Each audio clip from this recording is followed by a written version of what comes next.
Salut les fêtards et autres dormeurs.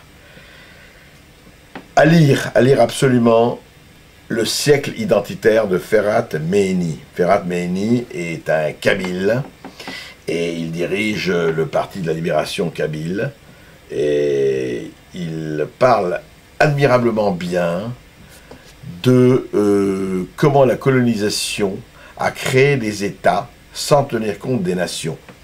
Expliquons-nous. C'est-à-dire qu'il y a eu un découpage, surtout en Afrique, mais au Moyen-Orient et partout, après la Première Guerre mondiale. Il y a eu un découpage, et aussi après la Seconde, mais surtout après la Première. Il y a eu un découpage géographique, une espèce d'extraordinaire lifting de chirurgie esthétique, et en fait pas esthétique du tout, faite par l'Angleterre et la France, surtout les deux puissances coloniales de l'époque, les principales, sans tenir compte du tout des ethnies, des identités qui composaient ces pays.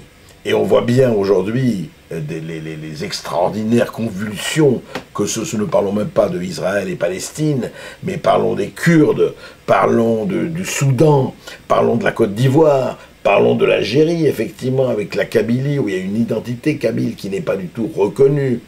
Et Ferhat Meheni parle de ça très bien, très lucidement, avec les mots qu'il faut, en expliquant qu'au fond, cette mondialisation a rendu encore plus urgente la reconnaissance des identités. Et plus on est mondialisé, plus on est identitaire, et c'est ce qu'avait expliqué Marshall McLuhan, le grand visionnaire des médias, il y a 40 ans, en disant que le tam-tam du village global, c'est-à-dire la planète, avec tous les moyens de communication d'aujourd'hui, ramène et sonne le retour des tribus. Et nous y sommes. Alors, faut-il le regretter? Faut-il le déplorer? Pas du tout. Je crois que c'est une étape absolument nécessaire, et Ferhat Meheni le explique très bien, c'est que la véritable mondialisation, où on sera tous citoyens du monde, doit passer avant cela par la reconnaissance des identités.